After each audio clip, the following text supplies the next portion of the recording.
Antarctica ഭൂമിയുടെ തെക്കേ അറ്റത്ത് മഞ്ഞിൽ പുതഞ്ഞു കിടക്കുന്ന ഒരു നാട്. മഞ്ഞിനടിയിൽ ഇവിടെ ഒത്തിരി അത്ഭുതങ്ങളും മൂടപ്പെട്ടിരിക്കുന്നു.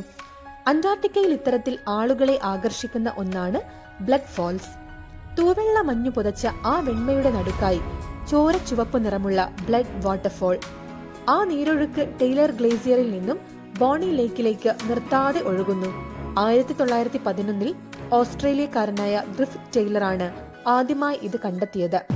നൂറ്റാണ്ടുകളായി ഗ്ലേസിയറിനടിയിൽ പെട്ടുകിടക്കുന്ന ഉയർന്ന ഇരുമ്പിന്റെ അളവുള്ള വെള്ളം ഇവിടെയുള്ള വിടവിലൂടെ പുറത്തു വരുന്നു. പുറത്തെത്തുന്ന ഈ ജലത്തിന് ഓക്സിജന്റെ സാന്നിധ്യത്തിൽ ഓക്സിഡേഷൻ സംഭവിക്കുന്നതാണ് ചുവപ്പ് നിറത്തിന് കാരണം.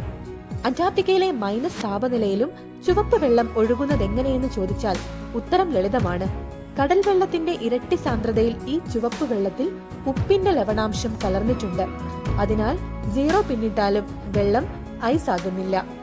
ഇത്തരത്തിലുള്ള കൂടുതൽ വീഡിയോകൾക്കായി നമ്മുടെ ചാനൽ ഫോളോ ചെയ്യൂ.